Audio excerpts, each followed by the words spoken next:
Hello बच्चा पार्टी, welcome to smart ninjas. आज का चैप्टर होने वाला है cell the unit of life, जिसे हम वन गो में कंप्लीट करने वाले हैं या आप रिवाइज करने वाले हैं। ऑब्वियसली इस टाइम पे आपको रिवीजन की ही नीड होगी, ठीक है। तो हम सब कुछ करते हुए चलेंगे। ये जो इंट्रोडक्टरी पार्ट होता है, ये जो हर यूनिट के पहले होता है, ये भी कवर करेंगे, एज वेल एज जो अभी साइंटिस्ट हैं इसमें उनके बारे में भी पढ़ेंगे। देखो दिया क्या है, biology is the study of living organism. अच्छा, इन चीज़ों को बस एक बार देखना है, क्योंकि पिछली बार एक क्वेश्चन आया था यहाँ से, रिडक्शनिस्ट बायोलॉजी से आया था एक क्वेश्चन, ठीक है। इसीलिए पूरा पूरा पैरा देख लेते हैं। देखो, biology is the study of living organism, we all know. जो डिटेल डिस्क्रिप्शन होता है उनकी फॉर्म का, उनकी अपीयरेंस का, वही जो है डाइवर्सिटी लाता है। ऑब्वियस सी बात है, जो स्पेशीज हैं, जो अलग अलग मतलब हम लोग की उसमें हैं, उनकी फॉर्म्स अलग हैं, अपीयरेंस अलग हैं, तभी तो डाइवर्सिटी है। अगर एक जैसे होता तो डाइवर्सिटी यानी भिन्नता होती कैसे, है ना। It is the cell theory that emphasized the unity underlying this diversity of forms. अब ये क्वेश्चन आ सकता है कि which थ्योरी, मतलब जो ऑप्शन में दे रखा ऑफ द फॉलोइंग, वो यूनिटी एम्फसाइज करती है इन डाइवर्सिटी ऑफ फॉर्म्स में। ऑब्वियसली वो सेल थ्योरी करती है। देखो ये लाइन आप लोग को शायद याद होगी, रटी हुई होगी, कि सेल जो होता है वो बेसिक फंडामेंटल यूनिट होता है लाइफ का। तो किसी भी फॉर्म ऑफ लाइफ में, किसी भी तरीके के उसमें हो, तो उसमें सेल तो होनी ही होनी है। और सेल थ्योरी अभी हम और अच्छे से पढ़ेंगे, उसमें और क्या चीज़ें दे रखी थी। तो वो चीज़ें बेसिक बनाती हैं, फंडामेंटल बनाती हैं, जो कि हर चीज़ को यूनाइट करके रख देती है। मतलब जो उनकी शुरुआती है वो तो सेल से ही है, तो ये चीज़ यूनिटी में आ जाती है, ठीक है। That is the cellular organisation of all life forms. A description of cell structure and cell growth by division is given in the chapters comprising this unit. अब इस चैप्टर में पढ़ोगे, फिर इसी यूनिट में आपको सेल साइकिल, सेल डिवीजन में भी चीजें पढ़नी है ना। अब देखो, जो सेल थ्योरी थी बच्चे, it created a sense of mystery around living phenomena, जैसे कि फिजियोलॉजिकल हो गया, बिहेवियरल प्रोसेस हो गई। अब जैसे मान लो तुम्हारे ऑप्शन में आया ऑप्शन नंबर 1 ये फिजियोलॉजिकल, ऑप्शन नंबर 2 ये बिहेवियर, और तीसरा आ गया बोथ। अगर तुमने ये पैरा नहीं पढ़ रखा है तो ऑब्वियस सी बात है, वहाँ इतनी जल्दी कॉमन सेंस लगता नहीं है। तो आपको ये सेंटेंस, ये लाइन आपको दिमाग में रखनी है। ये जो सेल थ्योरी थी उसने एक सेंस ऑफ मिस्ट्री क्रिएट कर दी लिविंग फिनोमेनन के उस पर, और उसमें भी कौन कौन सी चीज़ें आ जाती हैं, कौन कौन सी प्रोसेसेस आ जाती हैं, फिजियोलॉजिकल भी आ जाती है, एज वेल एज बिहेवियरल भी आ जाती है। अब ये जो मिस्ट्री थी, ये रिक्वायरमेंट थी of integrity of cellular organisation for living phenomena to be demonstrated और ऑब्जर्व्ड। अब इसकी जरूरत थी हमें, ठीक है। In studying and understanding the physiological and behavioral process, one can take a, देखो, physico-chemical approach हम लेते हैं और सेल फ्री सिस्टम का यूज करते हैं फॉर इन्वेस्टिगेशन। आपको ये चीज भी याद रखनी है, आपका अप्रोच क्या होना चाहिए, आपका सिस्टम कैसा होना चाहिए ना। This approach enables us to describe the various processes in molecular terms. अब देखो, पहली बात तो कौन सा अप्रोच है और किसके टर्म्स में है, मॉलिक्यूलर टर्म्स में है। अब वहाँ पे ऑप्शंस आ गए बन बन के, आपने सेंटेंसेस नहीं पढ़ रखे हैं, एक बार गो थ्रू नहीं किया है, तो बच्चे वहाँ कॉमन सेंस के बेसिस पे चीज़ें करनी थोड़ी सी डिफिकल्ट है। The approach is established by analysis of living compounds, sorry living tissues for elements and compounds. अभी आपका बायोमोलिक्यूल्स वाले चैप्टर के रेफरेंस में दे रखा है। It will tell us what types of organic compounds are present. यही सब आप बायोमोलिक्यूल्स में पढ़ोगे, ये सब चीज़ें, कि उसमें कौन कौन से ऑर्गेनिक कंपाउंड्स होते हैं। कुछ के स्ट्रक्चर्स भी देखेंगे अपना, कितने भागों में बांट रखा है, 2 में मैक्रो होते हैं, माइक्रो होते हैं, किस बेसिस पे होता है, उसमें से एक जो होता है वो तो ट्रूली होता भी नहीं है, बट स्टिल उसमें होता है, क्यों होता है, ये सब चीज़ें हम बायोमोलिक्यूल्स में पढ़ेंगे, ठीक है। What are these compound doing inside a cell? अभी सेल के अंदर कर क्या रहे हैं, and in what way they carry out gross physiological processes, जैसे कि आपका डाइजेशन हो गया बच्चे, एक्सक्रीशन हो गया, मेमोरी हो गई, डिफेंस हो गया, ये सारी प्रोसेसेस है ना। In other words we answer करते हैं इस क्वेश्चन का कि आखिरकार इन फिजियोलॉजिकल प्रोसेस का मॉलिक्यूलर बेसिस है क्या। ये भी एक्सप्लेन करता है, जो एबनॉर्मल प्रोसेसेस होती हैं, जो डिजीज कंडीशन में होती हैं, ये चीज़ें भी एक्सप्लेन करते हैं। अब ये तुम्हारा जो 2025 में क्वेश्चन आया था ना, वो यहाँ से आया था बच्चे। This physicochemical approach to study and understand living organism, इसको हम रिडक्शनिस्ट बायोलॉजी कहते हैं। और ये जो कॉन्सेप्ट है, ये जो टेक्निक है, इसमें फिजिक्स और केमिस्ट्री जो है दोनों ही अप्लाई की जाती हैं, ताकि हम बायोलॉजी को अच्छे से समझ पाए, ठीक है। अभी एक बार देख लेना और कुछ नहीं, ये क्वेश्चन आने की प्रोबेबिलिटी रहती है। अब आते हैं जीएन रामाचंद्रन, ठीक। देखो, हर यूनिट में साइंटिस्ट दे रखे हैं। मैंने क्या सोचा है कि हर यूनिट का इंट्रोडक्शन और हर यूनिट की साइंटिस्ट एक में कवर करके I will give to you for revision purpose, ठीक है। देखो, GN Ramachandran, an outstanding figure in the field of protein structure, was the founder of Madras school. अब ये बस तुम ध्यान रखना कि ये मद्रास स्कूल के फाउंडर थे। वो ये चीज़ नेसेसरी तो नहीं है, और मेडिकल एंट्रेंस एग्जाम के पॉइंट ऑफ व्यू से इस क्वेश्चन का पूछे जाना भी लाजमी नहीं है, लॉजिकल नहीं है, but still you have to learn, क्योंकि एनसीईआरटी में दे रखा है तो ऑब्वियसली आई ऑलवेज से। Of confirmation analysis of biopolymers, अब इनकी जो डिस्कवरी थी ये जरूरी है, ये थी ट्रिपल हेलिकल स्ट्रक्चर पे और किस चीज के, कोलेजन के। ठीक, किस बुक में उन्होंने पब्लिश की थी, नेचर में की थी, इसको आप जैसे प्रोनाउंशिएट करना चाहें, और 1954 में की थी। और इनकी एनालिसिस ने क्या अलाउ किया था, his analysis of the allowed conformations of proteins through the use of, अब इन्होंने इसका यूज किया था, आपको ये भी याद रखना है, ठीक है। और स्ट्रक्चरल बायोलॉजी में इनका कंट्रीब्यूशन था, जैसे मान लो कभी लाइन आ गई और स्ट्रक्चरल की जगह और लिख दिया molecular biology something like that, तो वो गलत हो जाएगा। He was born on October 8, याद नहीं रखना, स्टिल देख लो। Not far from Cochin on the south western coast of India, इनके जो फादर थे, जो पिताजी थे, वो मैथमेटिक्स के प्रोफेसर थे लोकल कॉलेज में, और इनका कंसिडरेबल इन्फ्लुएंस रहा था, ताकि इनका जो है मैथमेटिक्स में वो इंटरेस्ट वो करा है। जैसे इंडियन माँ बाप होते हैं ना, वो तो जो होते हैं अपने बच्चे को, डॉक्टर का बेटा तो डॉक्टर ही मोस्टली ट्रेंड चलता आ रहा है, hope we will heal someday, और अपने बच्चों को खुद से चूज करने देंगे। अब देखो, after completing his school years Ramachandran graduated in 1942, याद रखने की नीड नहीं है, as the top ranking student in the BSc honours physics course of the university of Madras. इन्होंने पीएचडी भी रिसीव की थी from Cambridge university in 1949। While at Cambridge Ramachandran met Linus Pauling. अब देखो ये चीज़ इंपॉर्टेंट है कि जब ये कैम्ब्रिज में थे, जब अपनी पीएचडी कर रहे थे, उस टाइम पे लीनस पॉलिंग से मिले थे, और उनका जो लीनस पॉलिंग थे, उन्होंने एक पब्लिकेशन दी थी अल्फा हेलिक्स और बीटा शीट स्ट्रक्चर पे, तो उससे बहुत इन्फ्लुएंस हुए थे। इसी की वजह से इनका जो स्ट्रक्चर ऑफ कोलेजन है उसकी तरफ ध्यान गया, ट्रिपल हेलिकल स्ट्रक्चर में योगदान दिया था, और 78 की एज पे मर गए थे, अच्छा खासा जिए थे वैसे, ठीक है। अब देखो, अब आते हैं अपने चैप्टर पे। When you look around, you see both living and non-living things we know, ठीक है। You must have wondered and asked yourself, आपने पूछा होगा कि ये जो लिविंग ऑर्गेनिज्म है या जो इनएनिमेट थिंग्स हैं, इनमें डज नॉट हैव, मतलब हम कहने का मतलब ये है इस सेंटेंस में कि ऐसा जीवित वस्तुओं में क्या है जो जीवित नहीं है उनसे अलग हटके, मतलब नॉन लिविंग और लिविंग में आखिर में डिफरेंस है क्या, ठीक है। ठीक है बच्चे, देखो अब इस क्वेश्चन का आंसर क्या है कि वही बेसिक यूनिट ऑफ लाइफ होती है सारे लिविंग ऑर्गेनिज्म, सेल में सेल होती है, वो नॉन लिविंग में तो पाई नहीं जाती है ना, तो वो चीज़ है। All organism are composed of cells. अब जितने भी लिविंग ऑर्गेनिज्म है, इस चीज़ का कोई एक्सेप्शन नहीं है, सब में सेल पाई ही जाएगी। कुछ में क्या होता है, केवल एक ही सेल होती है, तो उनको हम यूनिसेलर, यूनि माने एक, यूनिसेलर बोलते हैं। और बाकियों में क्या होता है कि बहुत सारी सेल से बना हुआ होता है, तो उसको मल्टी सेलर, मल्टी मतलब होते हैं बहुत सारे, तो उसको ये कहते हैं बेसिक डेफिनेशन, है ना। अब देखो सेल है क्या, जैसे हमने बात की कि जो यूनिसेलुलर ऑर्गेनिज्म होते हैं उनमें एक ही सेल होते हैं। जब एक ही सेल है, देखो नेचर बाय डिफॉल्ट चीजें करके देती है, अगर एक ही सेल है उसमें तो फॉर श्योर वो कैपेबल है कि वो इंडिपेंडेंट एग्जिस्टेंस कर पाए अपनी, और जितने भी एसेंशियल फंक्शंस होते हैं जीवन जीने के लिए वो सारी वो वही सेल कर लेती है, ठीक है। Anything less than that a complete structure of a cell. अब वो कंप्लीट स्ट्रक्चर की इसलिए बात की गई है कि मान लो इस सेल में न्यूक्लियस ही नहीं है, इस सेल में माइटोकॉन्ड्रिया ही नहीं है, तो वो कंप्लीट स्ट्रक्चर नहीं होएगा, और इस वजह से वो लिविंग नहीं होएगा, है ना, वो नहीं कर सकता है अपना इंडिपेंडेंट लिविंग जीवन नहीं जी सकता है।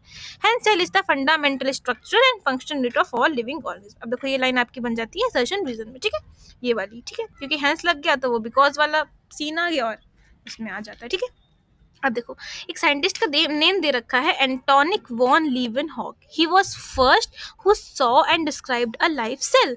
अब ये तुमको याद रखना है। दूसरी बात, रॉबर्ट ब्राउन जो थे उन्होंने न्यूक्लियस की डिस्कवरी की थी, ठीक है। अब ये जो आपका वर्ड दे रखा है लाइफ सेल, इस पर थोड़ा ज़्यादा ध्यान देने की, फोकस करने की जरूरत इसलिए है क्योंकि इनके पहले भी एक थे, उन्होंने देखा था पर वो लिविंग सेल नहीं थी, तो जिसने लिविंग सेल देखी है सुक्रेटेड आपकी एनसीईआरटी दे रही है और उसका नाम आपको याद रखना है। The invention of the microscope and its improvement leading to the electron microscope reveal all the structural details of the cell.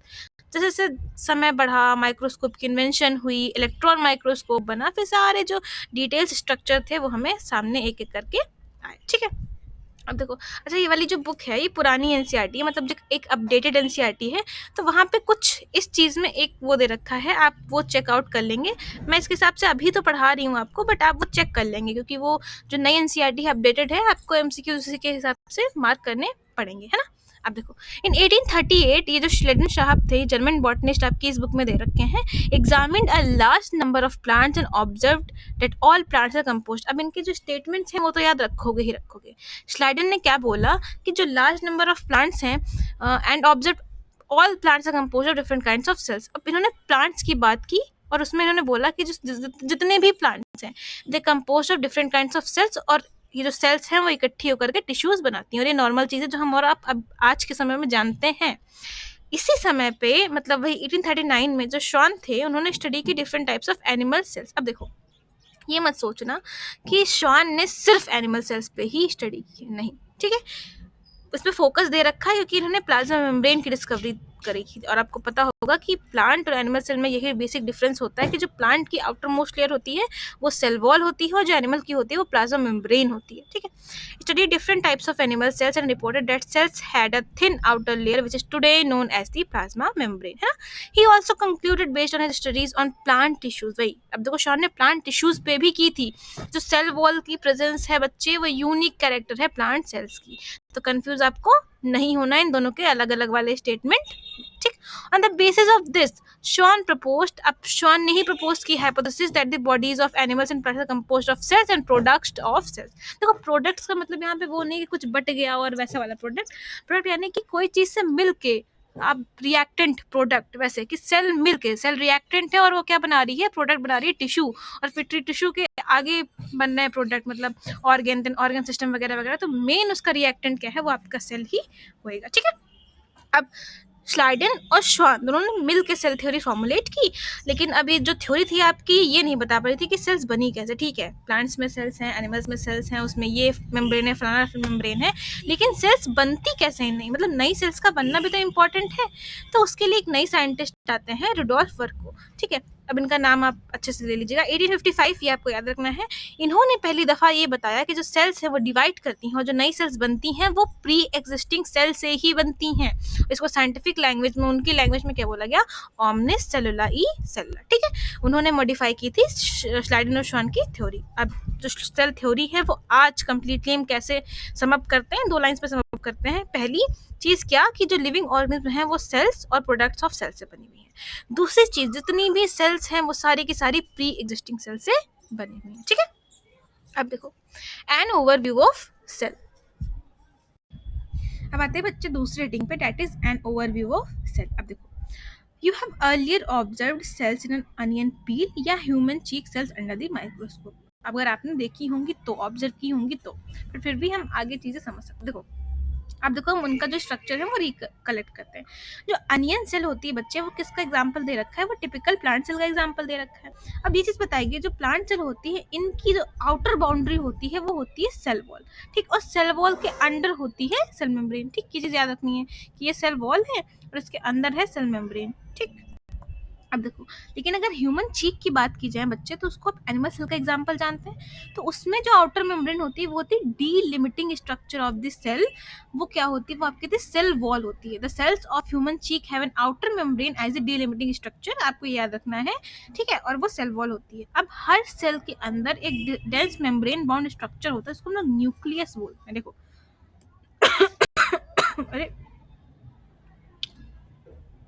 ये क्या हुआ, वेट,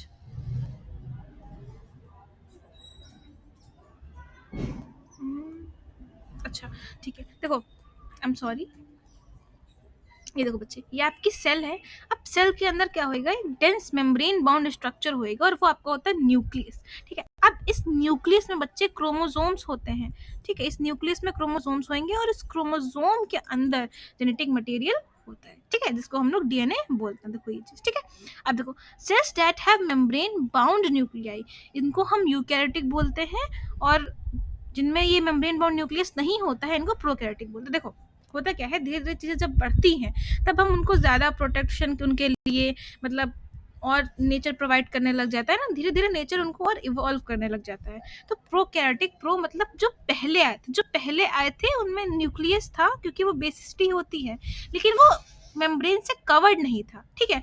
जो बाद में आए यूकैरियोटिक, अब क्योंकि नेचर जान गई थी उनको किस चीज़ की ज़रूरत है, अब वो भी डीएनए आपको तो प्रोटेक्ट करना ही पड़ जाएगा, तो उसके लिए उन्होंने मेम्ब्रेन बाउंड न्यूक्लियाई बना दिया, ठीक है। इसको कैसे याद कर लेना।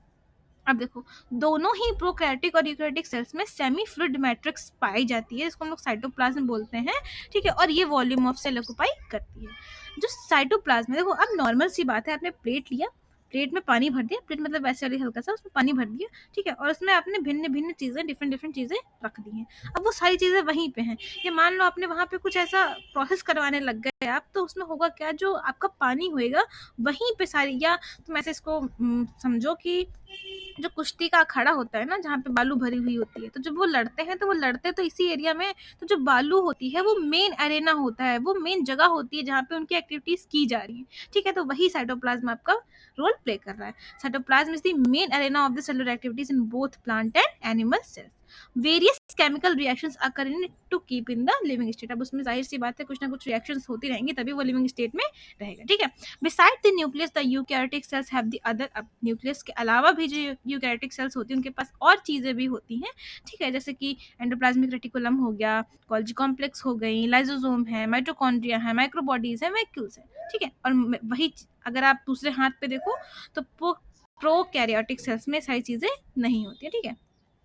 अच्छा, I don't know why when I start teaching तो मेरी ज़बान लड़खड़ाने लग जाती है, ऐसे बहुत होती, खैर apart from that I hope आप लोग उसको नेग्लेक्ट करोगे और रिवीजन अच्छे से करोगे, ठीक है। अब देखो होता क्या है, ये डिफरेंस होता है प्रोकैरियोटिक और यूकैरियोटिक में, ठीक है। अब देखो, लेकिन एक स्ट्रक्चर होता है इसको हम लोग राइबोसोम्स बोलते हैं। अब ये नॉन मेम्ब्रेन होता है, इसमें कोई मेम्ब्रेन होती ही नहीं है, तो ये दोनों में पाया जाएगा। और ये आपका इंपॉर्टेंट स्टेटमेंट है, आपको याद रखनी है। राइबोसोम्स, पहली बात तो उसमें कोई मेम्ब्रेन ही नहीं है, ठीक है, तो ये दोनों में पाया जाएगा, यूकैरियोटिक में भी और प्रोकैरियोटिक में, ठीक है। Within the cell ribosomes are found not only in the cytoplasm. अब ये चीज़ भी आपको याद रखनी है कि सेल में सिर्फ साइटोप्लाज्म में नहीं पाया जा रहा है, ये ऑर्गेनल्स के अंदर भी होता है। और अभी आप आगे पढ़ोगे कि जो ये होता है ना, ये 70 ईयर्स होता है, 80 ईयर्स होता है, तो कौन सा कहाँ होता है ये भी आपको याद रखना है। और वो दो ऑर्गेनल कौन कौन से हैं, क्लोरोप्लास्ट है प्लांट्स में, माइटोकॉन्ड्रिया है और रफ ईआर है, ठीक है। Animal cells contain another non membrane bound organelle, जिसको हम लोग सेंट्रोजोम बोलते हैं, which help in cell division. देखो अनदर वर्ड क्यों यूज किया गया, क्योंकि आपको अभी पहले बताया गया कि जो राइबोसोम्स है वो भी नॉन मेम्ब्रेन बाउंड है, लेकिन ये दोनों में पाया जा रहा है, यूकैरियोटिक में और प्रोकैरियोटिक दोनों में। लेकिन जो आपका सेंट्रोसोम है तो ये भी नॉन मेम्ब्रेन बाउंड, लेकिन ये सिर्फ एनिमल सेल्स में पाया जा रहा है, और ये हेल्प किस चीज में कर रहा है, सेल डिवीजन में कर रहा है। अब देखो, जो सेल्स होती हैं वो साइज में, शेप में, एक्टिविटीज में बहुत वेरी करती हैं, ठीक है। अब जैसे आपका माइक्रोप्लाज्मा जो होता है वो स्मॉलेस्ट सेल्स होती हैं बच्चे, वो 0.3, और आपको ये जो यूनिट है आपको याद रखनी है। अगर आप एग्जांपल में मिलीमीटर या माइक्रोमीटर समथिंग ऐसे आ जाएगा तो आप उसको टिक नहीं करोगे ना, तो आपको ये चीज़ें याद रखनी पड़ेंगी, ध्यान रखनी पड़ेंगी। अब बैक्टीरिया की भी दे रखी है आपकी बुक में, देखो वो होती है 3 से 5, ठीक है। लार्जेस्ट आइसोलेटेड सिंगल सेल जो होती है वो जो अंडा होता है ऑस्ट्रिच का, उसका होता है। अमंग मल्टी सेलुलर ऑर्गेनिज्म में ह्यूमन की जो रेड ब्लड सेल होती है वो 7 होती है इन डायामीटर। अब देखो ये भी याद रखना कि ये डायामीटर में है, इसकी रेडियस नहीं बताई गई है, तो ये भी आपको याद रखना पड़ेगा, ठीक है। Nerve cells are some of the longest cells. Cells also very in greatly in their shape, they may be disc like, polygonal, columnar, cuboid, thread like और इवन रेगुलर। अच्छा, होता क्या है, जो इनकी शेप होती है ना वो फंक्शन के हिसाब से होती है। मान लो किसी को कोई चीज़ ट्रांसपोर्ट करनी है तो वो लंबी लंबी हो जाएंगी, ठीक है। या मान लो जैसे आपकी वो होती है आरबीसी, उनकी राउंड एंड बाइकॉनकेव होती है ना, तो वैसे करके जो जो फंक्शन होता है उस हिसाब से चीज़ें होती चली जाती हैं, ठीक है। वैसे इनको क्या होता है, हीमोग्लोबिन के लिए स्पेस प्रोवाइड करनी पड़ती है आरबीसीज को, ठीक है। देखो अब देखो, तो आपकी रखिए, आपको शेप याद रखनी है, ये आरबीसी की है, राउंड एंड बाइकॉनकेव। याद कैसे रखोगे, देखो ये आर से शुरू हो रहा है, ये भी आर से शुरू हो रहा है, ये बी से शुरू, ये भी बी से शुरू हो रहा है। देखो ये वाइट ब्लड सेल्स हैं, ये अमीबाइड शेप की हैं, ये कॉलमनर सेल्स है क्योंकि कॉलम जैसी हैं, और ये लॉन्ग एंड नैरो है, आपको पता है, ठीक है।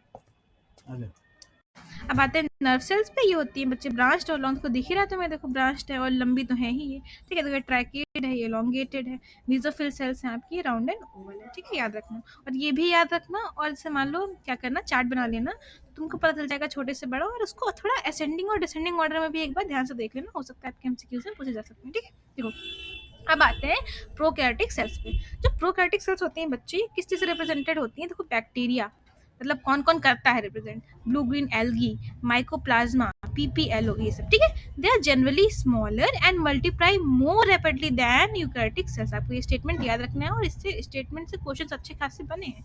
जो प्रोकैरियोटिक सेल्स होती हैं वो कंपैरेटिवली छोटी होती हैं इसलिए जल्दी मल्टीप्लाई कर जाती हैं यूकैरियोटिक सेल से, ठीक है। अब ये बहुत ज़्यादा अच्छे तरीके से शेप में जो साइज होती है उसमें ये वेरी करते हैं, ठीक है। जो 4 बेसिक शेप्स होती हैं वो होती हैं बैसिलस, कॉकस, विब्रियो और स्पाइरलम। अभी चाहे नीचे इसमें ही दे रखा हो, आपके उसमें दे रखा है, एग्जाम्पल भी दे रखा है यार, उसमें दे रखा है बायोलॉजिकल क्लासिफिकेशन में जब आप किंगडम ऑनर पढ़ते हो ना, तो ये उसके साथ डायग्राम के साथ ही रखा है, ठीक है। देखो bacillus rod like, caucus spherical ऐसे होती है, विब्रियो कॉमा जैसी होती है, ऐसे होती है, स्पाइरलम आपने पढ़ रखा है स्पाइरल जैसी पाई जाती है, ठीक है। देखो the organisation of prokaryotic cell is fundamentally similar even though prokaryotes exhibit a wide variety of shapes and functions. ये स्टेटमेंट है बच्चे, याद रखना ही पड़ेगा। जो प्रोकैरियोटिक सेल होती हैं उनका जो ऑर्गेनाइजेशन होता है फंडामेंटली तो सिमिलर होता है। तो फंडामेंटली मतलब उनकी शुरुआत या उनको कैसे उसमें चीज़ें रखी गई हैं वो सब चीज़ें तो फंडामेंटली सिमिलर हैं, लेकिन उनमें जो वैरायटी होती है शेप्स की, फंक्शंस की, वो बहुत ज़्यादा है, वो करते हैं, एग्जिबिट करते हैं वैरायटी को, ठीक है। अब देखो all prokaryotes have a cell wall surrounding the cell membrane except in mycoplasm. अब एक स्टेटमेंट है, जैसे आपकी केमिस्ट्री में कुछ स्टेटमेंट्स होते हैं वो यूनिवर्सल होते हैं, ठीक है। अगर उसमें एक्सेप्शन है तो उसको हम यूनिवर्सल नहीं बोल सकते हैं। तो और ये एक्सेप्शन वाली बात केमिस्ट्री में तो बहुत आपको पता होगी, ठीक है। जैसे मान लो लॉ ऑफ सेग्रीगेशन होता है जो वो यूनिवर्सल होता है, उसका कोई एक्सेप्शन नहीं है इसलिए वो यूनिवर्सल है। अब इस स्टेटमेंट का एक्सेप्शन है इसलिए यूनिवर्सल नहीं है बात। तो अगर स्टेटमेंट आता है कि सभी हैं तो आप गलत कर देंगे उसको, सही नहीं है। और अगर मान लो आगे दे रखा होता है कि एक्सेप्टेंस में माइकोप्लाज्मा है तो फिर हो जाएगा, ठीक है। तो ये प्रोकैरियोटिक्स होते हैं, उनके पास सेल वॉल होती है जो सेल मेम्ब्रेन जिसको कवर करती है, मतलब ये सेल वॉल है उसको कवर कर रही cell membrane except in mycoplasma, ठीक है। अब देखो the semi fluid matrix filling the cell is the cytoplasm, हमने पढ़ रखा है। जो वो तरल पदार्थ होता है या अर्ध तरल पदार्थ होता है सेल में, उसको हम लोग साइटोप्लाज्म बोलते हैं। There is no well defined nucleus, prokaryotes में वेल डिफाइंड न्यूक्लियस नहीं है। देखो वेल डिफाइंड तो तब होगा ना, जैसे मान लो ये सेल है, अब ये तितर बितर पड़ा है क्योंकि इसके पास मेम्ब्रेन नहीं है, उसको कुछ कवर नहीं कर रहा है, तो ये वेल डिफाइंड कहाँ हो गया। अगर मान लो ये एक कमरे में बंद है तब तो ये वेल डिफाइंड है कि हाँ देखो ये रहा न्यूक्लियस। लेकिन अगर ये कमरे में बंद नहीं है, इसको पूरा कमरा दे दिया गया है, तो ये इधर भी जाएगा, उधर भी जाएगा, उधर भी जाएगा, तो इसकी पर्टिकुलर जो है लोकेशन हम नहीं वो कर सकते, तो ये वेल डिफाइंड नहीं होगा। It has no well defined nucleus. The genetic material is basically naked, ठीक है, not enveloped by nuclear membrane, हम लोगों ने पढ़ रखा है। और यही बेसिक डेफिनेशन थी प्रोकैरियोट्स की, है ना। अब देखो इनमें होता क्या है, जीनोमिक डीएनए के साथ साथ इनमें बहुत सारे बैक्टीरियाज में कुछ सर्कुलर डीएनए भी पाए जाते हैं इस जीनोमिक डीएनए के बाहर। अब जो जीनोमिक डीएनए है वो सिंगल क्रोमोसोम का होगा, सर्कुलर डीएनए है, ठीक, ये चीज याद रखनी है।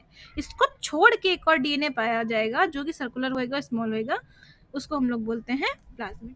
These smaller DNA are called plasmids. The plasmid DNA confers certain unique phenotypic characters to such bacteria. अब जब अगर प्लाज्मिड पाए जाते हैं ना तो इनका ये काम होता है कुछ यूनिक फिनोटाइपिक कैरेक्टर्स वो दे जाते हैं। अब एक कैरेक्टर इनका ये होता है रेजिस्टेंस टू एंटीबायोटिक्स, ये आप बीटी में बायोटेक्नोलॉजी वाले चैप्टर में अच्छे से पढ़ोगे, हाँ ये क्लासेस में आप लोग पढ़ोगे, ठीक है। अभी जो डीएनए होता है मॉनिटर करता है बैक्टीरियल ट्रांसफॉर्मेशन को with in foreign DNA. Nuclear membrane is found in eukaryotes, हमको पता है, यही हमने डेफिनेशन में पढ़ रखा था, ठीक है। No organism like the ones in eukaryotes are found in prokaryotic except for ribosomes। वहीं जब मैं पढ़ा रही थी मैंने तभी भी बोला था कि इस इम्पॉर्टेंट है कि वैसे तो प्रोकैरियोटिक और यूकैरियोटिक में सिमिलरिटीज बिल्कुल भी नहीं है, सेम ऑर्गेनल्स नहीं पाए जा रहे हैं, बट राइबोसोम्स एक लौता ऐसा ऑर्गेनल है जो यूकैरियोटिक में भी है और जो प्रोकैरियोटिक में भी है, ठीक है। Prokaryotes have something unique in the form of inclusion. जो प्रोकैरियोट्स होते हैं इनके पास कुछ यूनिक होता है in the form of inclusion, ठीक है। A specialized differentiated form of cell membrane called mesosome, वो भी कैरेक्टरिस्टिक होता है प्रोकैरियोट्स का, ठीक है। और they are essentially infoldings of cell membrane. अभी ये जो इंक्लूजन है इसके बारे में और आगे अच्छे से पढ़ोगे। अभी अगर तुम ये याद रखो कि जो सेल मेम्ब्रेन होती है इनकी ही एक्सटेंशन जो होती हैं वो मेसोसोम कहलाती हैं और एक कैरेक्टरिस्टिक होता है प्रोकैरियोट्स का। ये देखो सेल मेम्ब्रेन की इनफोल्डिंग्स होती हैं, ठीक है। अब देखो पीछे आपकी बुक में दे रखा था बैक्टीरिया का साइज 3 से 5, कंफ्यूजन नहीं रखनी है इन चीज़ों को लेकर के, ठीक है। देखो कहाँ गया,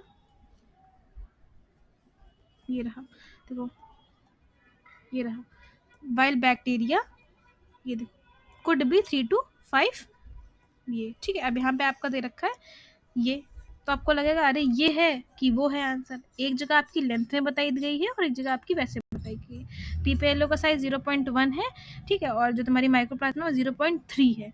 वायरसेस का देखो 0.02 से 0.2 होता है और टिपिकल यूकैरियोटिक सेल का साइज जो 10 से 20 होता है और सब में सेम यूनिट दे रखी है। अभी अगर राइबोसोम्स का पढ़ोगे तब वहाँ पे ये यूज होती है, वरना ये वाली ही यूनिट यूज कर रखी है, ठीक है। अब देखो cell envelope and its modifications.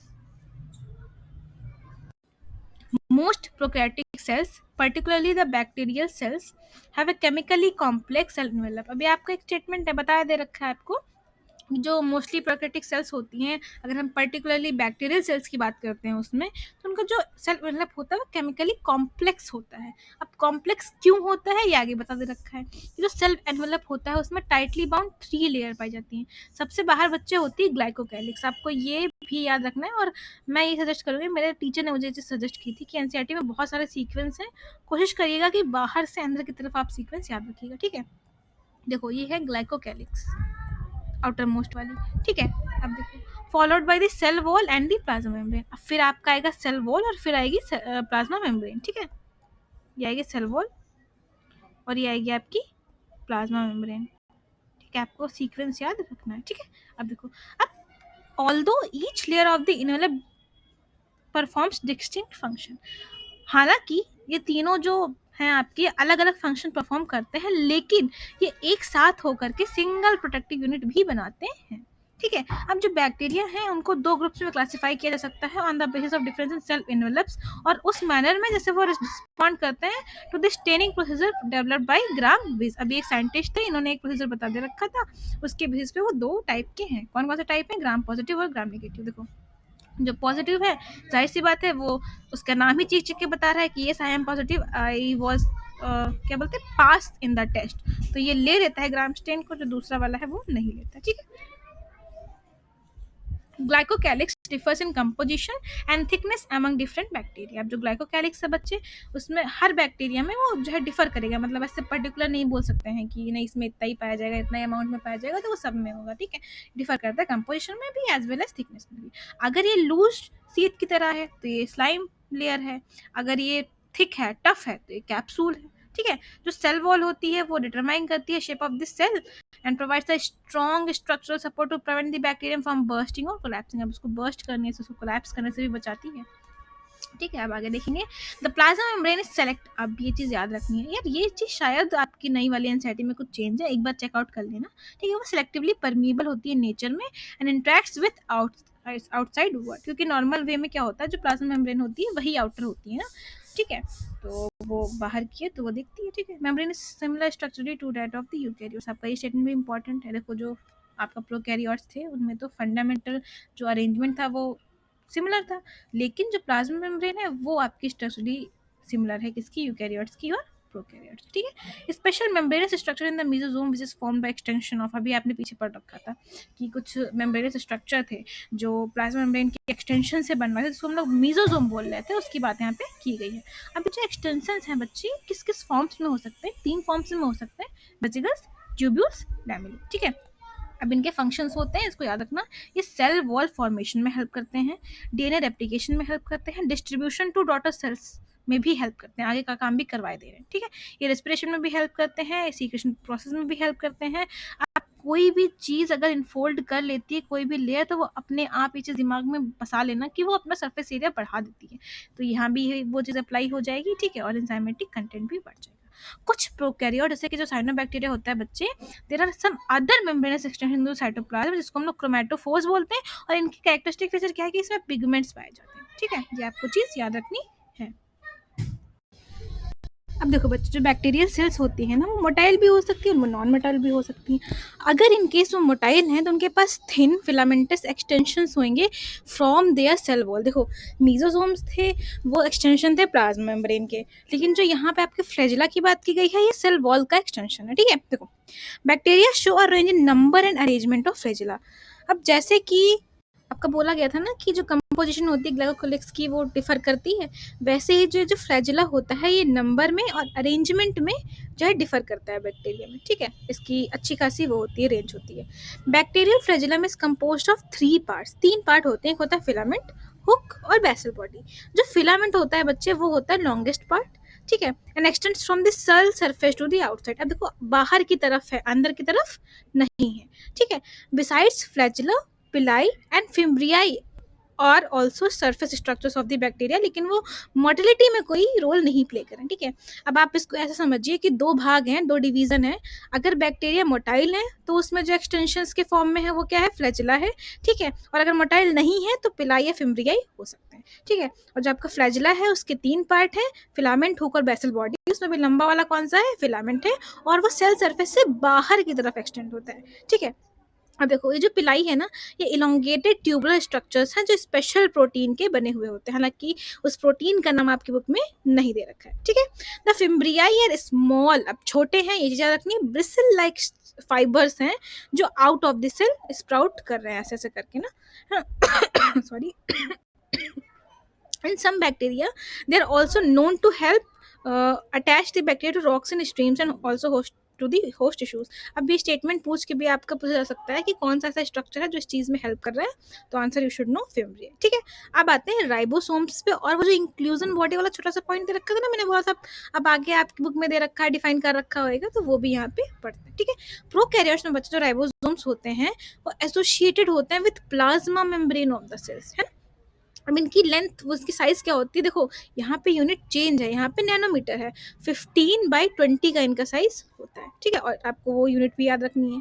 And are made of 2 सब यूनिट्स, एक होता है 50s और 30s, अगर वो 70s बना रहे हैं तो देखो 2 होते हैं, आप जान लीजिए, 70s होता है और 80s होता है। तो 70s होता है बच्चा वो 50 और 30 से मिलके बनता है, और जो 80 होता है वो 60 और 40 से मिलके बनता है। अब उसको एडिशन नॉर्मल वाला करने मत लग जाना, ये उससे नहीं होता है, ठीक है। 50 and 30 units which when present together form 70s prokaryotic ribosomes. Ribosomes जो हैं वो प्रोटीन सिंथेसिस की साइट्स होती हैं। सेवरल राइबोसोम्स में अटैच टू सिंगल mRNA, और वो एक चेन बनाती हैं जिसको पॉलीराइबोसोम्स या पॉलीजोम कहा जाता है। देखो कुछ कुछ ऐसा करके आपकी वो दिखेगी, ठीक है। The ribosomes of polysome translate the mRNA into proteins। जिस प्रोसेस को हम लोग ट्रांसक्रिप्शन बोलते हैं, जब अभी 12th वाले चैप्टर में अच्छे से पढ़ेंगे। अब आते हैं इंक्लूजन बॉडीज पे। ये रिजर्व मटेरियल होती है प्रोकैरियोटिक सेल्स में, are stored in cytoplasm in the form of inclusion bodies. अब जो अच्छा देखो मेरा स्टेटमेंट सही से समझना, जो रिजर्व मटेरियल होता है प्रोकैरियोटिक सेल्स में वो साइटोप्लाज्म में स्टोर होता है इंक्लूजन बॉडीज की फॉर्म में। तो इसको आप स्टोरेज स्ट्रक्चर भी समझ सकते हो कि जितना भी रिजर्व करने वाला मटेरियल होता है वो सब इनमें भरा हुआ होता है, ठीक है। और ये होती कहाँ है, ऑब्वियस सी बात है साइटोप्लाज्म में ही पाई जाएंगी। These are not bound by any membrane system.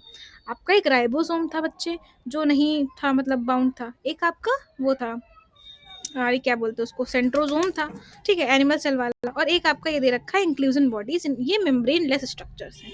इसीलिए अब जब मेम्ब्रेन नहीं है तो ये पूरे साइटोप्लाज्म में फ्रीली राइड करते हैं। एग्जांपल फॉस्फेट ग्रैन्यूल्स हो गया, साइनोफाइसिन ग्रैन्यूल्स हो गया, ग्लाइकोजन ग्रैन्यूल्स हो गया। जो गैस वो वैक्यूल्स होते हैं वो फाउंड होते हैं किसमें, blue, green and purple and green photosynthetic bacteria, ठीक है।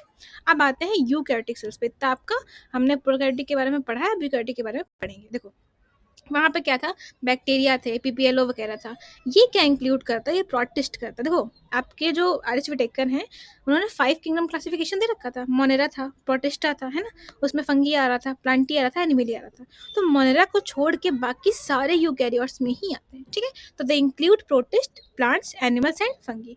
यूकैरियोटिक सेल्स में एक्सटेंसिव कंपार्टमेंटलाइजेशन होता है, ये बहुत इंपॉर्टेंट है, of cytoplasm through the presence of membrane bound organs. देखो मैंने बोला ना, अगर एक कमरा है और वहाँ पे अगर पूरे उसमें, मतलब मान लो मैं किसी एक अलमारी में स्टोर्ड नहीं हूँ कोई चीज़, तो वो मतलब यहाँ भी है, यहाँ भी है, यहाँ भी है, तो वो कंपार्टमेंटलाइजेशन नहीं है, पूरे में जा सकती है।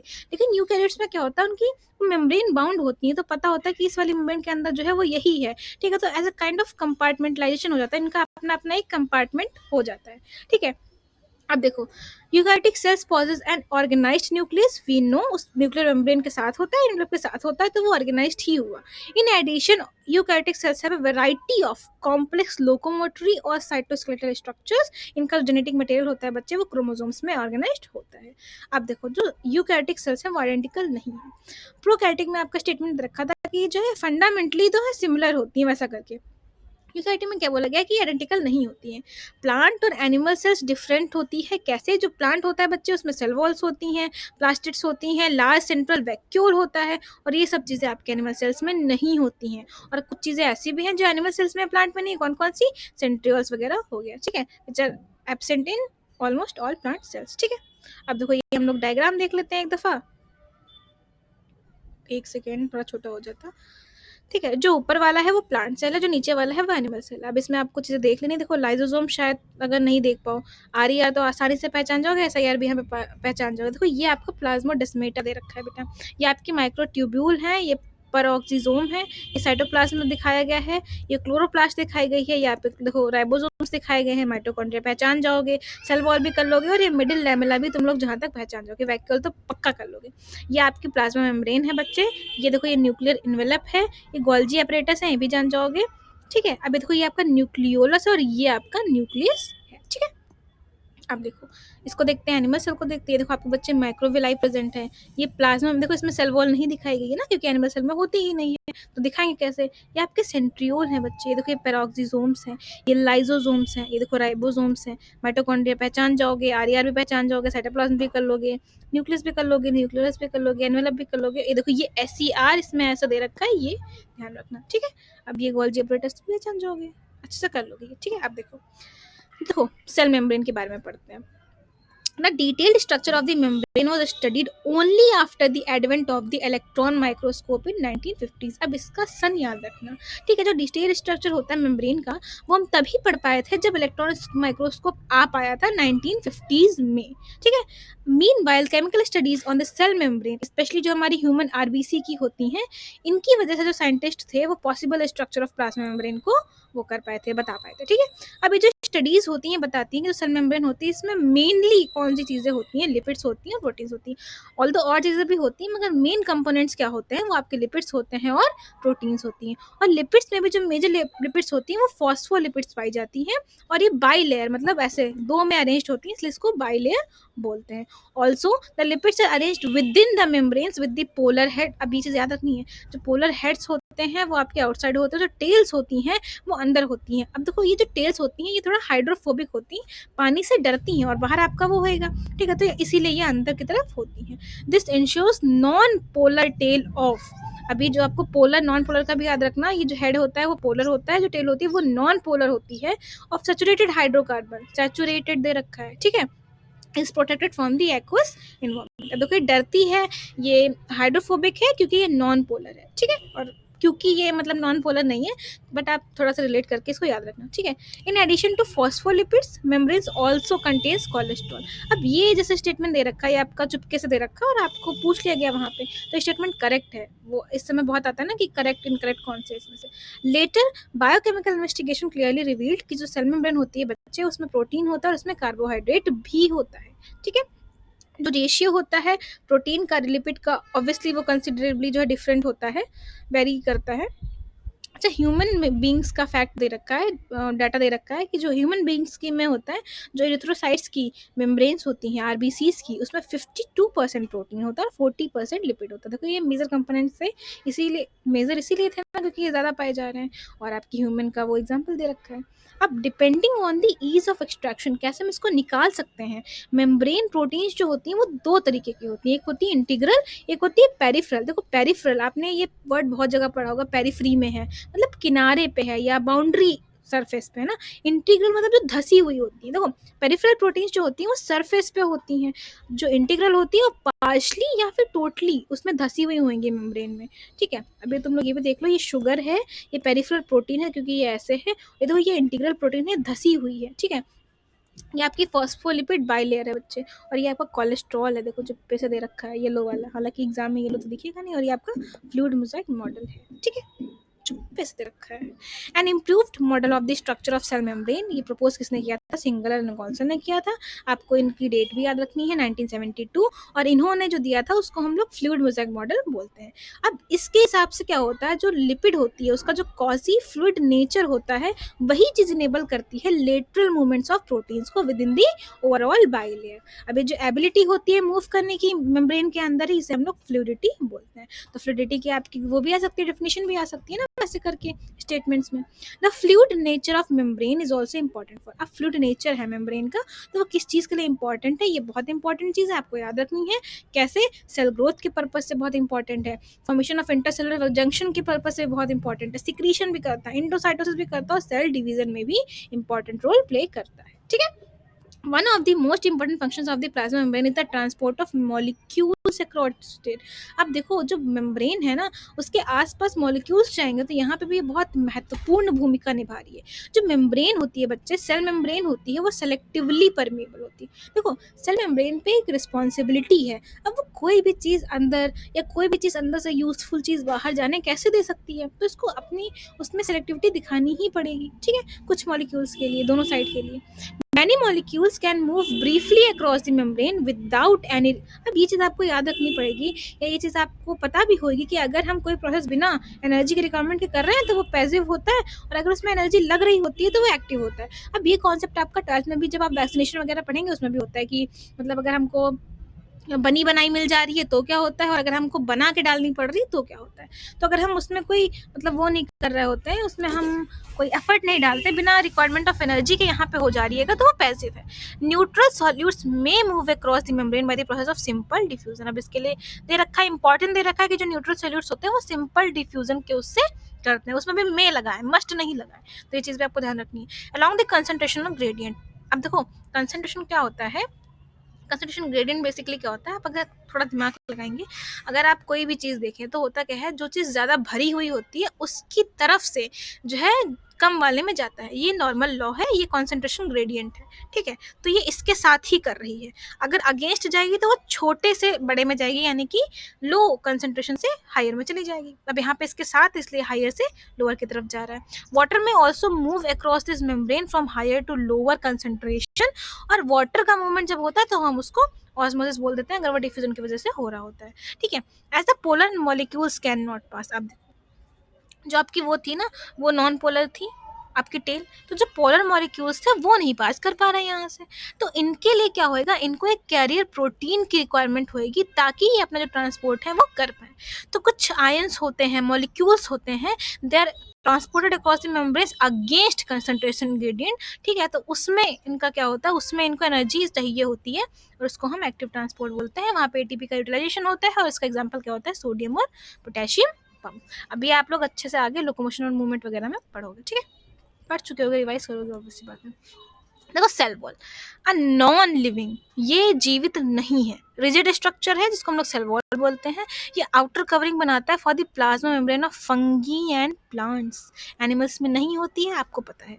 सेल वॉल सिर्फ शेप नहीं देती, ये प्रोटेक्ट भी करती है सेल को from mechanical damage and infection, इसका कैरेक्टरिस्टिक आपको याद रखना है। ये सेल टू सेल इंट्रैक्शन में भी हेल्प करती है, ये जो वो होती है अनडिजायरेबल मैक्रोमोलिक्यूल्स के लिए बैरियर भी होती है, मतलब कोई मान लो अंदर आना चाह रहा है और इसका मन नहीं है या सेल की नीड नहीं है, आप ये समझिए कि सेल की अच्छाई के लिए वो चीज़ नहीं है, तो ये बैरियर वहाँ पे बन जाती है। ठीक है, अब जो एल्गी होती है उसकी सेल वॉल जो होती है वो सेलुलोज, गैलेक्टेंस, मैनन्स और मिनरल्स लाइक कैल्शियम कार्बोनेट से बनी हुई होती है। ठीक है, अगर हम प्लांट्स की सेल वॉल की बात करेंगे तो उसमें सेलुलोज, हेमिसेलुलोज, पेक्टिन और प्रोटीन जैसे कंपोनेंट प्रेजेंट होते हैं। ठीक, the cell wall of young plant जिसको हम लोग प्राइमरी वॉल कहते हैं, वो कैपेबल होती है किस चीज़ के, ग्रोथ के। ठीक है, which gradually diminishes as the cell mature. So जैसे सेल बड़ी होती है ना, जो प्राइमरी वॉल होती है ये डिमिनिश कर जाती है, जो सेकेंडरी होती है वो अंदर की तरफ बनने लग जाती है, ऐसे करके। ठीक है, towards membrane side of the cell, ये भी इंपॉर्टेंट है और इससे बहुत क्वेश्चन आता है कि सेकेंडरी वॉल किधर की तरफ बनती है, कौन सी वॉल डिमिनिश होती है जब मैच्योर होता है प्लांट। ठीक है, the middle lamella is a layer जिसमें देखो, अब देखो यही चीज़ आपको यहाँ पे देखो ध्यान देनी है कि जब हम एल्गी की सेल वॉल की बात कर रहे हैं तो वहाँ पे मिनरल्स में कैल्शियम कार्बोनेट आया है, अगर हम मिडिल लैमेला की बात कर रहे हैं तो यहाँ पे कैल्शियम पेक्टेट आया है। ठीक है, which holds or glues the different neighbouring cells together. The cell wall and middle lamella में, अब जो सेल वॉल होती है, जो मिडिल लैमेला होती है, ये ट्रांसफर, यानी कि ये क्या बोलते हैं उसको, यार हम मुझे हिंदी वर्ड नहीं याद आ रहा उसको, अभी तो मुझे नहीं याद आ रहा है भाई, प्लाज्मोडेस्माटा ये चीज़। ठीक है, और फिर यहाँ पे मतलब डिसकंटिन्यूअस कर देती है, which connect the cytoplasm of the neighbouring cells. तो कोई डिस्कनेक्ट कर दिया, यहाँ पे ना सेल वॉल है ना मिडिल लैमेला है, तो यहाँ से आपका साइटोप्लाज्म आ जा सकता है, तो ये कनेक्ट कर देती है। अब आते हैं एंडोमेम्ब्रेन सिस्टम पे, बहुत इंपॉर्टेंट पोर्शन है, इससे बहुत क्वेश्चन आते हैं। While each of the membranes organism is distinct in terms of its structure and function, हालांकि होते हैं जो ऑर्गेनल्स प्रेजेंट होते हैं यूकैरियोट्स में वो अलग अलग होते हैं, लेकिन कुछ ऐसे होते हैं जिनको हम एक साथ कंसीडर करते हैं एंडोमेम्ब्रेन सिस्टम की तरफ, क्योंकि इनका जो फंक्शन होता है वो कोऑर्डिनेटेड होता है। मतलब ये चारों अपने कोऑर्डिनेशन में काम करते हैं, अगर एक नहीं होगा तो दूसरे का काम नहीं हो पाएगा। या ये समझो कोई एक प्रोसेस करने के लिए, कोई एक चीज़ बनाने के लिए चारों की नीड होती है, कोई एक उस चीज़ को नहीं कर सकते। ठीक है, द एंडोमेम्ब्रेन सिस्टम में कौन कौन सी चीज़ें आती हैं? एंडोप्लाज्मिक रेटिकुलम आएगा, इसमें जो है आपका रफ वाला भी आएगा, स्मूथ वाला भी आएगा, गोल्जी कॉम्प्लेक्स आएगी, लाइसोसोम्स आएंगे और वैक्यूल से ही चार आते हैं, और ये चार आपको याद रखने हैं। माइटोकॉन्ड्रिया, क्लोरोप्लास्ट में सब इसलिए नहीं आ रहे हैं क्योंकि इनके जो कैरेक्टरिस्टिक्स हैं, इनके जो फंक्शंस हैं, इनका कोई कोऑर्डिनेशन नहीं होता है इनके साथ। अभी ऐसा सिचुएशन में आ सकता है, आपकी चीज़ में ध्यान रखनी पड़ेगी। The endoplasmic reticulum, electron microscopic studies of eukaryotic cells reveal the presence of a network या फिर रेटिकुलम जाल, या फिर ये जो रेटिकुलम, फिर इसकी हिंदी याद नहीं आ रही है, reticulum of tiny tubular structure, जिसको हम जो साइटोप्लाज्म में जो बिखरा हुआ होता है, इसको हम लोग एंडोप्लाज्मिक रेटिकुलम बोलते हैं। अगर तुम्हारे रेटिकुलम की बात आ गई, ठीक है, नेटवर्क की बात आ गई, टाइनी ट्यूबुलर स्ट्रक्चर्स जो साइटोप्लाज्म बिखरे पड़े हुए हैं इसकी बात आ गई, तो आप समझ जाएंगे कि एंडोप्लाज्मिक रेटिकुलम की बात कर रहा है। अब लेकिन जो ईआर होता है ये दो उसमें डिवाइड होता है, इंट्रासेलुलर को जो स्पेस होती है आपको उसको दो पार्ट्स में डिवाइड कर देता है, एक होती है ल्यूमिनल, एक होती है एक्स्ट्रा ल्यूमिनल। तो ल्यूमिनल आपकी वो कही जाएगी जो एंडोप्लाज्मिक रेटिकुलम के अंदर होएगी, और एक्स्ट्रा ल्यूमिनल वो कही जाएगी जो रेटिकुलम एंडोप्लाज्मिक रेटिकुलम के बाहर होएगी, यानी कि जो साइटोप्लाज्म होएगा आपका। ठीक है, तो ईआर ऑफन शोज अप, जो ईआर है कभी कभी इसमें क्या होता है कि जो राइबोसोम्स है वो अटैच्ड पाई जाती है आउटर सरफेस से। अब ये जो होती है इनको हम लोग आरईआर बोलते हैं। द एंडोप्लाज्मिक रेटिकुलम जिन पे राइबोसोम्स पाए जाते हैं उनके सरफेस पे, उसको आरईआर बोलते हैं। आपने पढ़ा था कि जो राइबोसोम्स हैं वो प्रोटीन सिंथेसिस में हेल्प कर रहे थे, तो वहीं से आप अंदाजा लगा लेना कि ये जो है प्रोटीन सिंथेसिस में काम करेंगे आरईआर। ठीक है, एंड सिक्रीशन। और अगर एब्सेंस है तो उसको हम लोग वो स्मूथ दिख रहे हैं, देखो इसमें कोई दाने जैसा स्ट्रक्चर नहीं है तो वो स्मूथ दिखेगा। अगर हमने किसी चीज़ पे दाने दाने दाने फैला दिए हैं तो वो स्मूथ नहीं दिखेगा, वो रफ हो जाएगा। तो वैसा ही है यहाँ पे काम। ठीक है, अब जो एसईआर है वो आपका हेल्प करता है सिंथेसिस ऑफ लिपिड में। They are extensive and continuous, जो आपका आरईआर होता है वो एक्सटेंसिव होता है, कंटिन्यूअस होते हैं with the outer membrane of the nucleus. ठीक है, और जो आपका एसईआर ये होता है SER in animal cells lipid like steroidal hormones are synthesised in the SER. ठीक है, ये देखो आपकी रफ का दे रखा है, ये देखो राइबोसोम्स है इस पर, स्मूथ एंडोप्लाज्मिक रेटिकुलम। ठीक है, अब आते हैं गोल्जी अपरेटस पे। ये भी याद रखेंगे आप, 1898 एक साइंटिस्ट है कैमिलो गोल्जी करके, इन्होंने 1898 में पहली दफ़ा ये ऑब्जर्व किया था densely stained reticular structure nucleus के पास, न्यूक्लियस के दूर नहीं। ठीक है, ठीक है, अब इनका नाम क्योंकि साइंटिस्ट का नाम था तो उनका सरनेम ले लिया गया, Golgi body is after him. They consist of many flat disc shaped sacs और सिस्टर्नी, इसमें सिस्टर्नी आ रहा है, और अभी आप आगे माइटोकॉन्ड्रिया पढ़ोगे तो उसमें क्रिस्टी आएगा। अब इनकी भी दे रखी डायमीटर में दे रखी है आपकी, देखो 0.5 से लेकर के 1 तक। ठीक है, इसमें भी आपकी यूनिट वही है, सिर्फ राइबोसोम्स में जब आएगा तो उसमें नैनोमीटर दिया होता है। अब देखो दीज आर स्टैक्ड, देखो ये पैरेलल बच्चे दिख रहे हैं आपको, ये पैरेलल ही है, तो these are stacked parallel to each other. Varied number of cisternae are present in Golgi complex. ठीक है, इनका जो नंबर होता है वो वेरी कर सकता है। जो गोल्जी सिस्टर्नी होती है वो कंसेंट्रिकली अरेंज्ड होती है near the nucleus which distinct convex cells or forming. देखो ऐसे करके है ये, अगर ठीक है, एक सेकेंड रुकना, मैं तुम्हें वो वाला दिखाती हूँ डायग्राम, कहाँ गया, एक सेकेंड। अभी हम लोगों ने वो पढ़ा था ना एनिमल सेल और वो वाला, वहाँ पे दे रखा था। वेट बच्चे,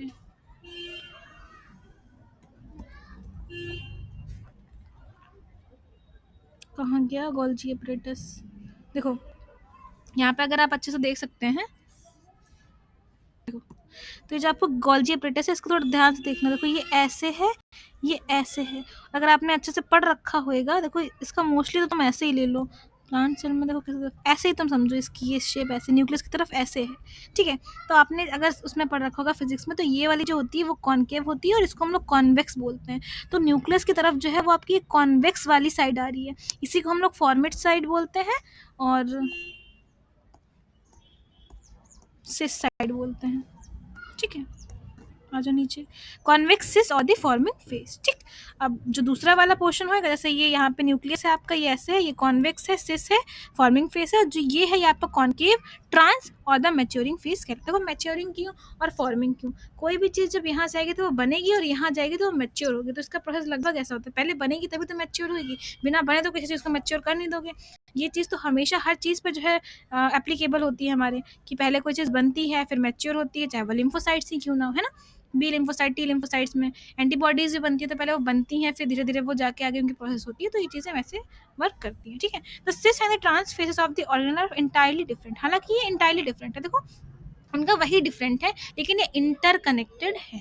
the Golgi apparatus principally performs the function of packaging, अभी पैकेजिंग का काम करती है, to be delivered either to the intracellular targets या सीक्रेटेड आउटसाइड द सेल। अभी जो पैकेजिंग का काम कर रही है ये अपने सेल के लिए भी कर रही है और ये चीज़ बाहर भी जा सकती है, ठीक है। ये बिल्कुल वैसे है कि जैसे कोई बिजनेस कर रहा है तो वो इंट्रा अंदर नेशन के भी कर रहा है और इंटरनेशनल भी कर रहा होता है।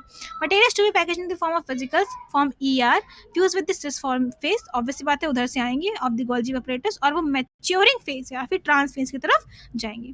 This explains why the Golgi apparatus remains in close association with the endoplasmic reticulum.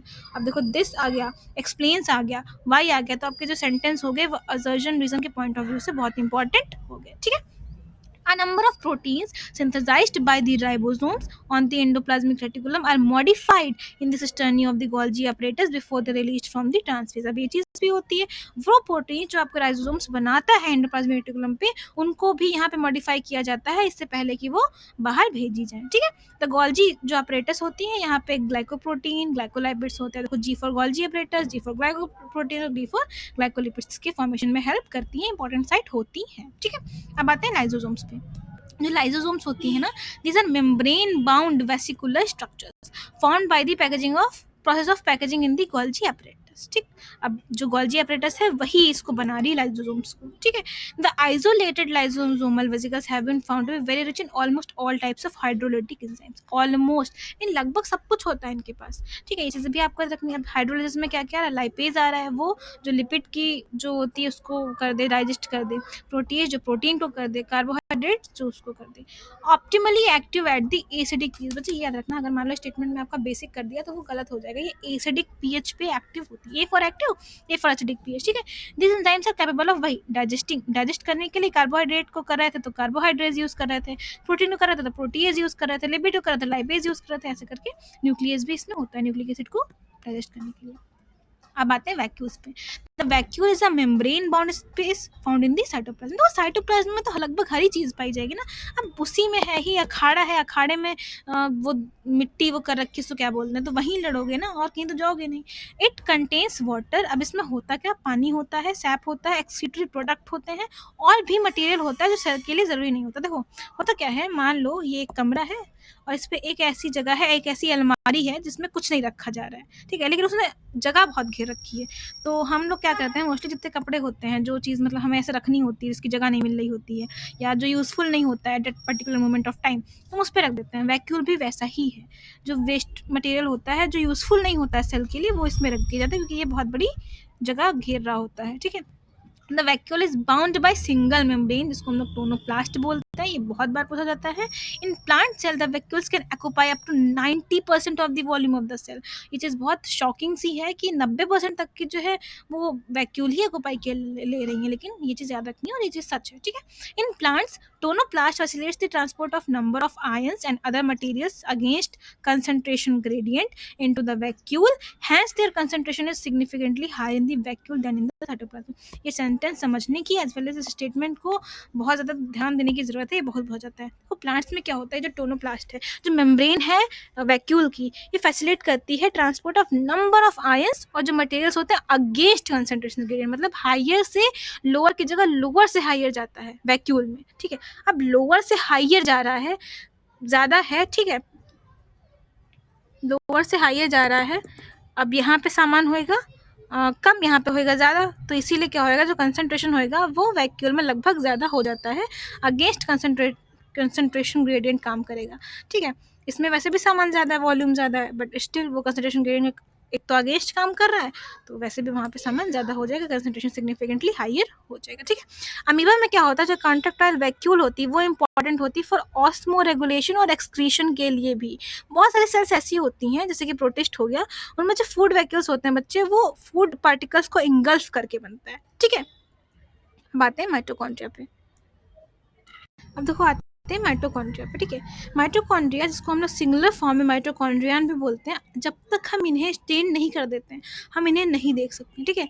अब जो नंबर होता है माइटोकॉन्ड्रिया का वो इस चीज़ पर डिपेंड करता है कि उस पर्टिकुलर सेल की फिजियोलॉजिकल एक्टिविटी कितनी है। जाहिर सी बात है अगर फिजियोलॉजिकल एक्टिविटी ज़्यादा है, सॉरी, डिमांड ज़्यादा होगी और माइटोकॉन्ड्रिया ज़्यादा होंगे, ठीक है। In terms of shape and size also इनमें जो वेरिएबिलिटी होती है वो देखी जाती है, ठीक है।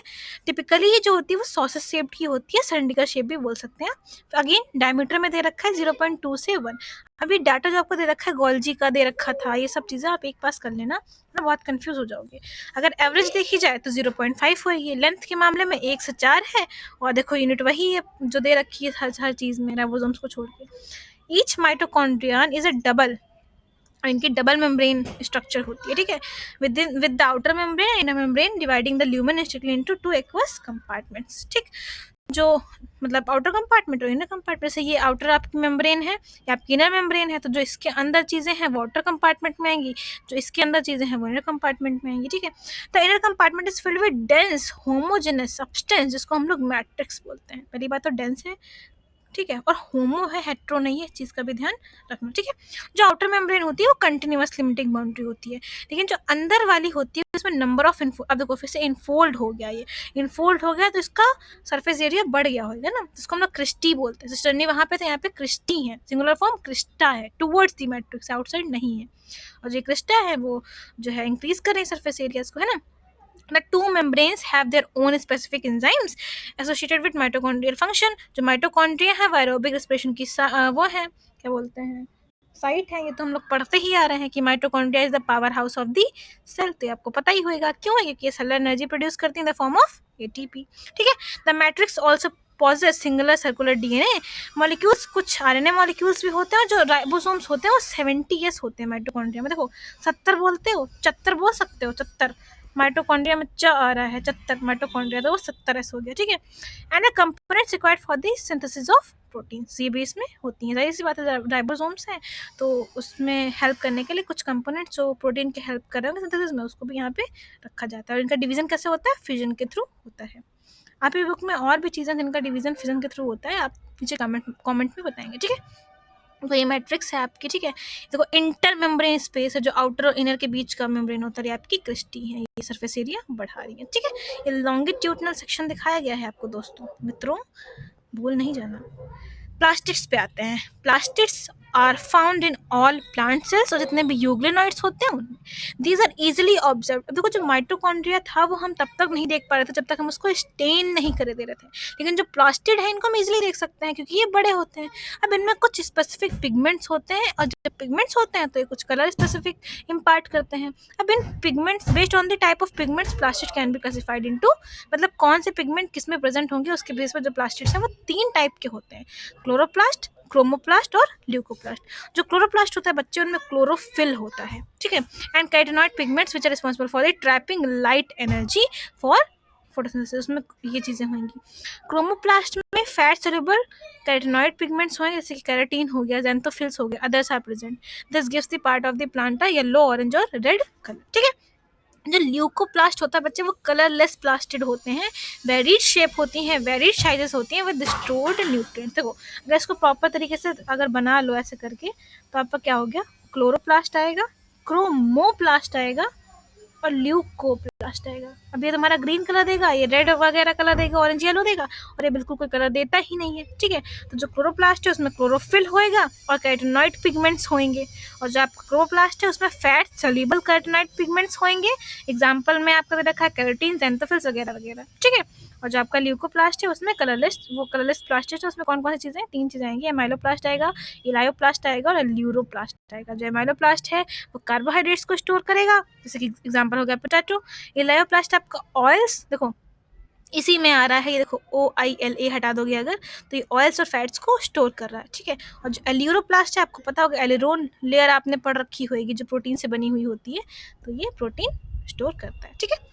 Majority of the chloroplast of the green plant found in the mesophyll cells of the leaves. और आप पीछे इसकी वो पढ़ रखे हैं, ये ओवल होती हैं, स्फेरिकल होती हैं, लेंथ शेप्ड होते हैं, डिस्क्वायर्ड होती हैं, रिबन लाइक भी होती हैं, और इनकी लेंथ और विड्थ वेरिएबल होती है। देखो 5 से 10 इनकी लेंथ होएगी और 2 से 4 इनकी विड्थ होएगी। आई विल सजेस्ट आप ये वाला चीज़ एक पास ही कर लेना, ठीक है। Their number varies from, vary करता है। मान लो क्लेमाइडोमोनास है, उसमें 1 होएगा, और ये ग्रीन एल्गा होता है आपका, उसमें आता है आपका यूलोथोरिक्स, वॉल्वक्स वगैरह, उसमें क्लेमाइडोमोनास भी आता है, ठीक है। और मेसोफिल में आपके 20 से 40 होती हैं। लाइक माइटोकॉन्ड्रिया जो क्लोरोप्लास्ट होती है, इनमें भी डबल मेम्ब्रेन बाउंड वो होती है, ये भी डबल मेम्ब्रेन बाउंडेड स्ट्रक्चर है। और आउट ऑफ द 2 जो अंदर वाली होती है वो कम परमीबल होगी। देखो कम परमीबल होने का रीज़न ये है कि जो बाहर वाली होएगी जब पहले आता है तो, ठीक है। देखो लाइट माइटोकॉन्ड्रिया जो क्लोरोप्लास्ट होते हैं वो भी डबल मेम्ब्रेन बाउंड होता है, वही डबल मेम्ब्रेन बाउंड स्ट्रक्चर होता है। आउट ऑफ द 2 जो अंदर वाली होती है बच्चे, वो कम परमेबल होती है। देखो होता है कि जो बाहर वाली है वो ज़्यादा परमेबल इसलिए होएगी, उसको पहले सुरक्षा की वो रखनी है। अब जो अंदर वाली है इसको रिलेट ऐसे कर लेना, वो ध्यान रख रही है कि ठीक है।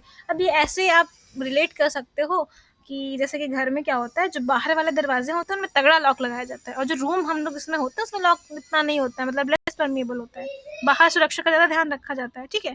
अब अंदर वाला है वो इस चीज़ पे वो है भरोसा उसको कि जो बाहर से आ रहा है वो उसने देख ही लिया होगा, तो थोड़ा कम ध्यान देता है। रिलेट ऐसा कर लेना। The space limited by the inner membrane of the chloroplast, हम लोग स्ट्रोमा बोलते हैं, ठीक है। जो ये inner membrane of the chloroplast के अंदर जो स्पेस होती है ये बच्चे स्ट्रोमा कहलाएगी, ये चीज़ आपकी स्ट्रोमा है, ठीक है। Number of organised flattened membranous sacs, जिसको हम लोग थाइलोकॉइड्स कहते हैं, वो इसी स्ट्रोमा में प्रेजेंट होते हैं। अब भाई थाइलोकॉइड्स को अगर हम स्टैक्स में अरेंज कर दें, एक के ऊपर रख दें, तो एक कॉइन्स जो होते हैं, जो सिक्के होते हैं, वैसे हो जाएंगे कि सिक्कों का ढेर हो गया, और उसको हम लोग ग्रेना बोलते हैं, उसको सिंगुलर क्या होता है, ग्रैनम होता है। और द इंटरग्रेनल थाइलेकॉइड से भी बोलते हैं ग्रेना को। तो अगर मान लो कभी आपका ये आ जाए, ग्रेना की जगह आपका दे रखा है इंटरग्रेनल थाइलेकॉइड्स, तो कंफ्यूज नहीं होगा, वो दोनों चीज़ें एक ही होती हैं, ठीक है। इंटरग्रेनल थाइलेकॉइड्स, ठीक, लिख नहीं पा रही हूँ। In addition there are flat membranous tubules called the stroma lamellae connecting the thylakoids of the different grana. तो जो ये चीज़ें हैं ना, ये जो कनेक्ट कर रही हैं इसको स्ट्रोमा लेमेली बोल रहे हैं। जो मेम्ब्रेन होती है थाइलेकॉइड्स की, वो स्पेस क्या करती हैं, उसको हम लोग ल्यूमन बोलते थे। वो जो इनर मेम्ब्रेन है उसके अंदर वाले पोर्शन को क्या बोल रहे हैं, स्ट्रोमा बोल रहे हैं। जो थाइलेकॉइड्स के अंदर की जो स्पेस है उसको हम लोग क्या बोल रहे हैं, ल्यूमन बोल रहे हैं।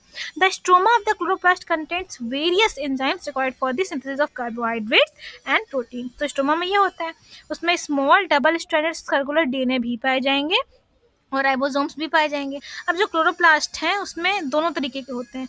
Of the chloroplast are smaller and cytoplasmic ribosomes 80s। जो क्लोरोप्लास्ट में जो राइबोसोम्स होते हैं वो 70s होते हैं, जो साइटोप्लाज्म में होते हैं वो 80s होते हैं, ठीक है। और जो क्लोरोफिल पिगमेंट्स हैं वो थाइलेकॉइड्स में प्रेजेंट होते हैं। अब आते हैं राइबोसोम्स पे। एक सेकंड इसका ये देख लेते हैं। देखो ये आउटर मेम्ब्रेन है, ये इनर है, ये आपकी ग्रैनम है बच्चे, ठीक है। ये पूरा आपका ग्रैनम है, और ये आपका अगर एक की बात कीजिए तो ये थाइलेकॉइड है, और ये आपकी जो जोड़ रही है इसको हम लोग स्ट्रोमा लेमेली बोल रहे हैं, ठीक है। अब आते हैं राइबोसोम्स पे। राइबोसोम्स जो है वो दानेदार स्ट्रक्चर होते हैं, ग्रैनुलर स्ट्रक्चर होते हैं, और इनको पहली दफ़ा किसने देखा था, जॉर्ज पैरेडे ने देखा था, 1953 में देखा था। इनमें क्या होता है, इनमें आरएनए होता है और प्रोटीन्स होते हैं, और किसी भी मेम्ब्रेन से बाउंडेड नहीं होते हैं। तो इसकी कंपोजिशन क्या क्या है, आरएनए है एज वेल एज प्रोटीन है। जो यूकैरियोटिक राइबोसोम्स होते हैं वो 80s होते हैं, जो प्रोकैरियोटिक होते हैं वो 70s होते हैं।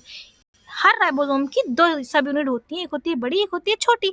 अगर 70 की बात करें तो उसमें बड़ी वाली 50 है, छोटी वाली 30 है। 80 की बात करें तो उसमें बड़ी वाली 60 है, छोटी वाली 40 है। यहाँ पे जो आपका S है उसको हम लोग स्वेडबर्ग्स यूनिट बोल रहे हैं, ये सेडिमेंटेशन कॉफिशिएंट है। ये इनडायरेक्टली मेजर करता है डेंसिटी को एज वेल एज साइज को। तो 70S है, जो 80S है, दोनों में ही 2 यूनिट्स होती हैं। तो इसमें कोई दो राय नहीं है कि एक में है एक में नहीं है, छोटा बड़ा उस मामले में नहीं करते हैं, ठीक है। दोनों में होंगी, एक बड़ी होगी एक छोटी होगी, सब ठीक है। आपको देखो दे रखी है, बड़ी वाली यूनिट है और ये छोटी वाली यूनिट है, ठीक है।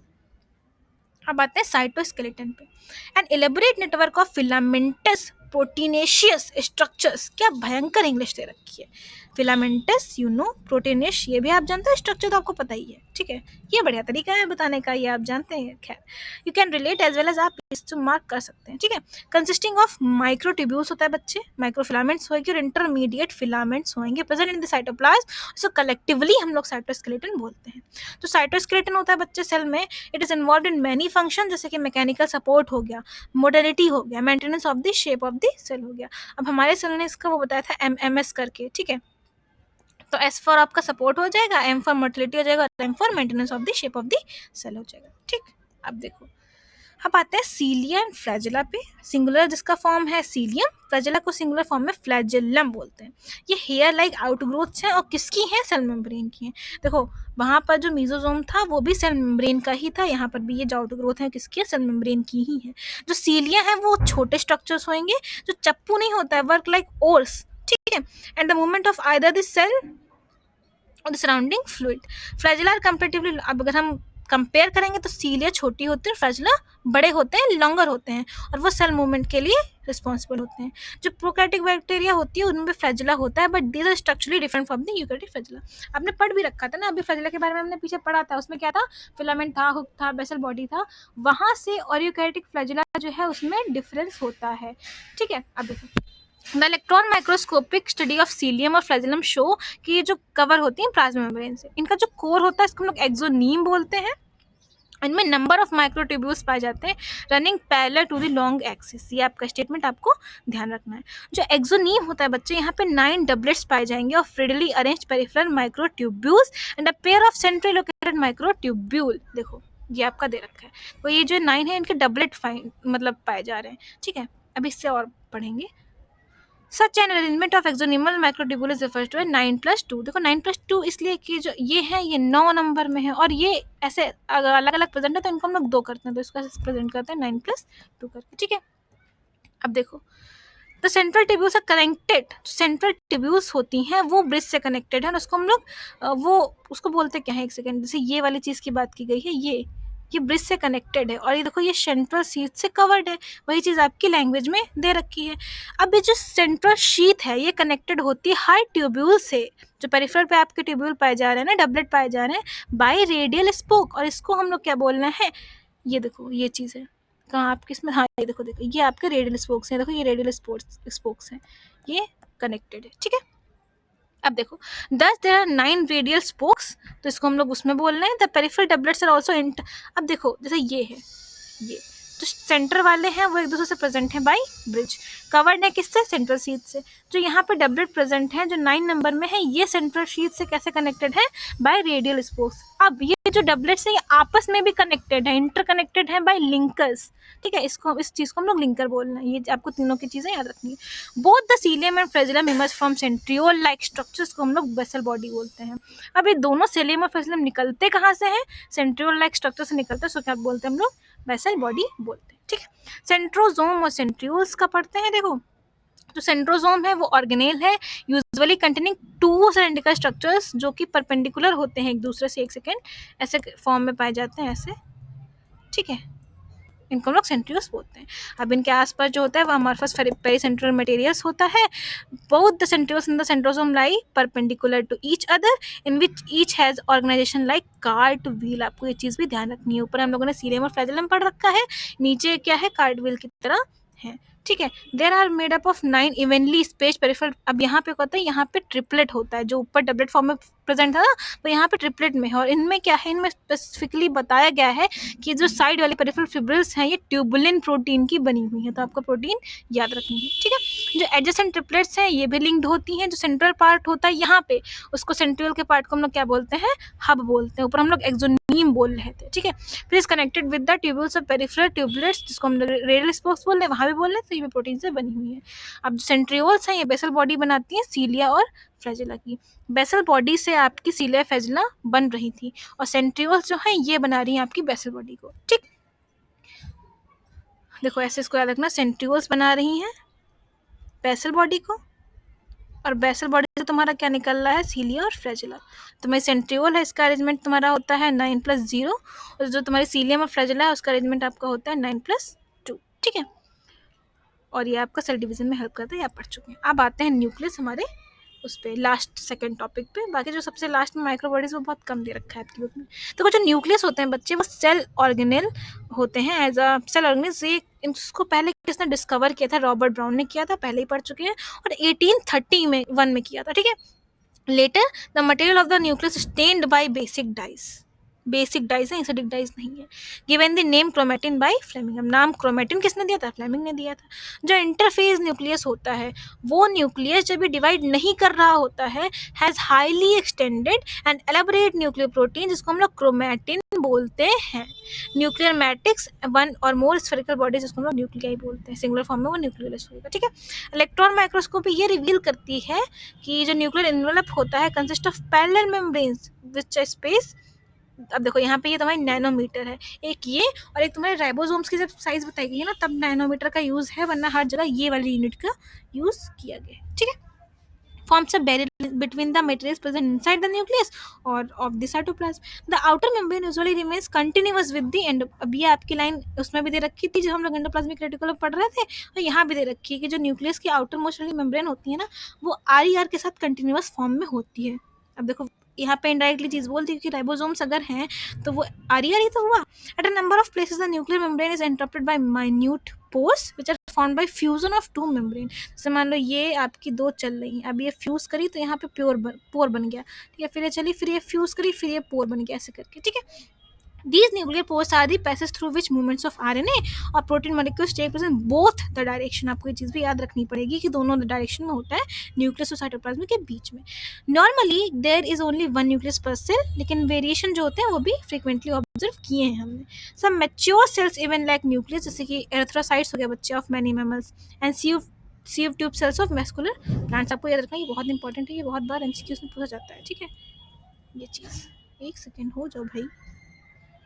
यस अब देखो हम लोग देखते हैं ये न्यूक्लियोप्लाज्म है, न्यूक्लियोलस है, ये आपका न्यूक्लियर पोर छोटा सा दे रखा है, और ये आपका न्यूक्लियर मेम्ब्रेन है, स्ट्रक्चर ऑफ न्यूक्लियस दे रखा है, ठीक है। अब देखो द न्यूक्लियर मैट्रिक्स या फिर न्यूक्लियोप्लाज्म, इसमें न्यूक्लियोलस होता है, इसमें क्रोमेटिन होता है, ठीक है। जो न्यूक्लियोलाई है वो स्फेरिकल है शेप में और वो न्यूक्लियोप्लाज्म में ही प्रेजेंट है। Content of nucleolus is continuous with the rest of the nucleoplasm, क्योंकि जो न्यूक्लियोलस होते हैं ये मेम्ब्रेन बाउंड स्ट्रक्चर नहीं है। It is a site for active ribosomal RNA synthesis, इसलिए ये उसमें प्रोटीन वाले में करेंगे। Large and more numerous nucleoli are present in cells actively करेंगे, तो जिसमें ज़्यादा प्रोटीन सिंथेसिस होगी उसमें न्यूक्लियस ज़्यादा होंगे, क्योंकि जब न्यूक्लियस ज़्यादा होंगे तो आपके राइबोसोम ज़्यादा बनेंगे, राइबोसोम ज़्यादा बनेंगे तो प्रोटीन सिंथेसिस भी ज़्यादा होगी, ठीक है। You may recall that interphase nucleus has a loose and indistinct network of nuclear protein fibers, जिसको हम लोग क्रोमैटिन बोलते हैं।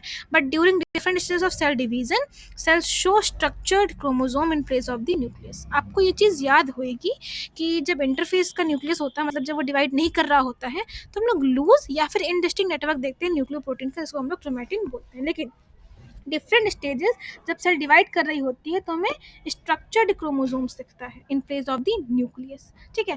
जो क्रोमैटिन्स होती हैं बच्चे, इनमें DNA होता है, कुछ बेसिक प्रोटीन्स होते हैं उसको हम लोग हिस्टोन्स बोलते हैं, और कुछ नॉन हिस्टोन प्रोटीन्स भी पाई जाती है, और RNA भी पाया जाता है। A single human cell has approximately 2 metre long. अब ये चीज़ आपको याद रखनी है, और 12th में ये कैसे आया है ये भी बताया गया, तो यहाँ पे चीज़ नहीं देखते, वहाँ पे चीज़ पढ़ लेंगे, ठीक है। देखो 46 क्रोमोसोम्स होते हैं ह्यूमंस में, भी ठीक है। Every chromosome visible only in dividing cells, आपको ये चीज़ भी याद रखनी है, क्रोमोसोम्स जो होते हैं वो सिर्फ डिवाइडिंग सेल्स में ही हमें दिखते हैं। Essentially has a primary constriction, इसको हम लोग सेंट्रोमियर बोलते हैं, on the sides of which disc shaped structures काइंटोकोर्स।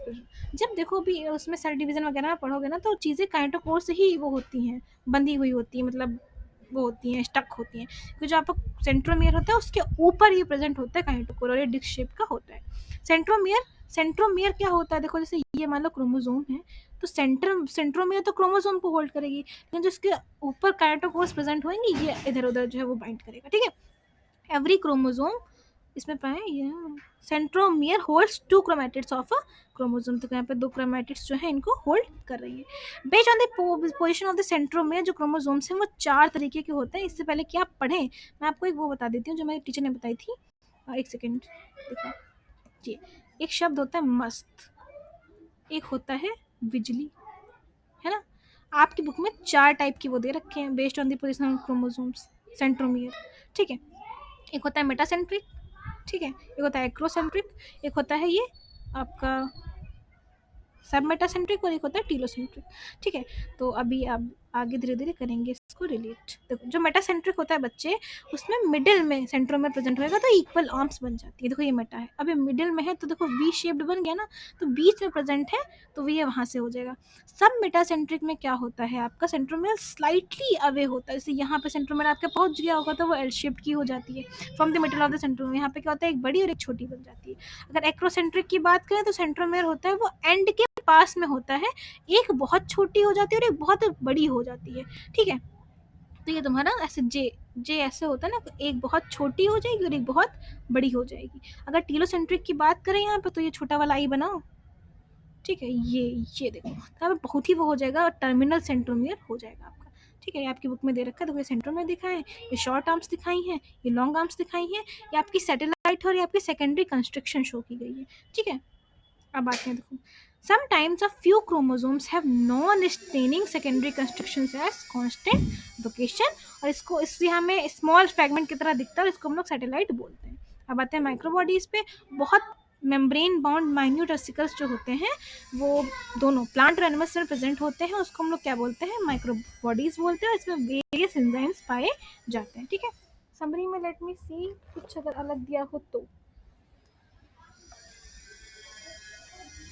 एक ये लाइन आपकी दे रखी है, ध्यान रखना। ये centrosome and centriole form the basal body of cilia and flagella that facilitate locomotion. एक ये चीज़ याद रखना, एक nucleus not only controls the activities of organelles but also plays a major role in heredity. हालांकि ये बात आपको पता होगी बट स्टिल, ठीक है। देखिए mitochondria help in oxidative phosphorylation and generation of adenosine triphosphate. आपको ये चीज़ भी ध्यान रखनी पड़ेगी कि सिर्फ किसमें जो है ऑक्सीडेटिव फॉस्फोराइलेशन में हेल्प नहीं कर रही है, वो साथ साथ एडेनोसिन ट्राइफॉस्फेट के जनरेशन में भी हेल्प कर रही है, ठीक है।